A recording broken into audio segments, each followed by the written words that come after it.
Hi guys, and welcome back to Tarot with Wendy. I'm Wendy with Full Moon Tarot. Today we're going to be discussing number 5 in our Major Arcana, the Hierophant. So a few announcements first. I will no longer be posting videos daily, but I promise there will be at least 3 a week, and I'll be posting updates on my Instagram, so you can follow me there. I also post general daily tarot readings for the public, absolutely free, so if you're interested, please go check it out at fullmoon_tarot. So now, let's get to it.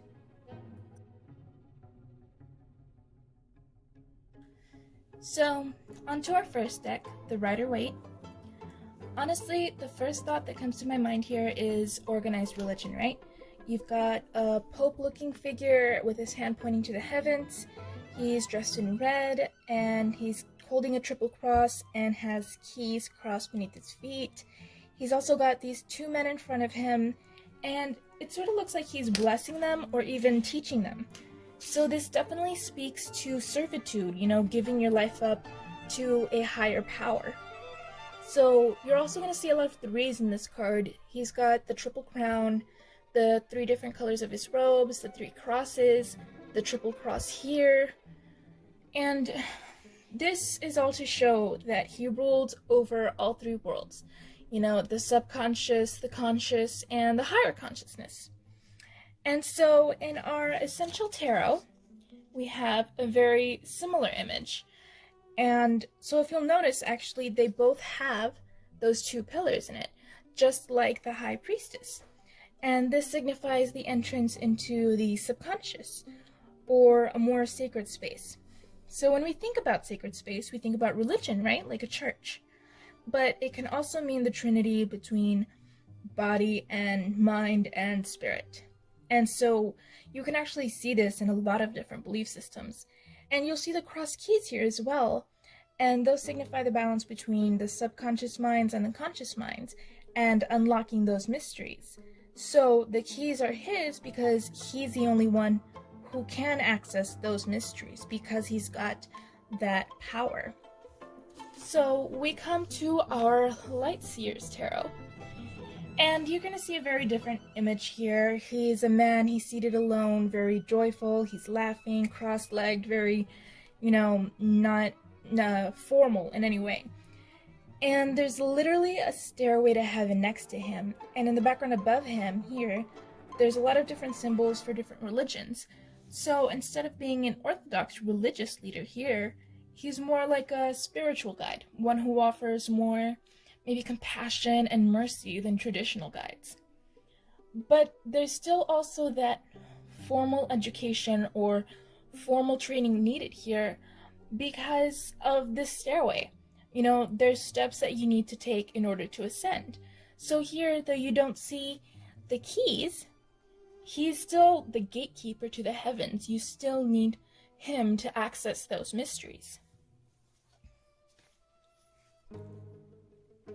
In our Lost Tarot of Nostradamus, he again looks like a pope. He's very formal, he's got a lot of religious conviction here, and there's a lot of belief here as well. So though we don't have the 2 acolytes, we still feel a call of servitude in this card, as well as a call to commitment. He's got his arms outstretched as if he's calling to you, right? So knowing this card also reminds me a lot of marriage, which, is a traditional institution, a commitment before God, and so this calls to a lot of traditional values as well. And you can definitely see he's got this very mystical and masculine power. So then we have Varys, our Hierophant in the Game of Thrones deck. And you can definitely see him as a mediator here. He was always going between the information that his little birds told him and the higher powers that be. So there's also a lot of aspects of being an advisor in this card, uniting the low and the high. And, even knowing your place or conforming. Because Varys knows not to try and rise above his place, and he stays exactly where he's needed, for the good of the kingdom. So you can see there's another keyword there, conforming to the traditional or conforming to social norms. So I'd like to introduce a new deck now, And this deck is from the Everyday Witch Tarot. So going right into it, again, we see the spiritual leader here. She's teaching yoga to the two children, and you definitely see the mind-body-spirit connection here. She's teaching them to find the spiritual aspects of their lives.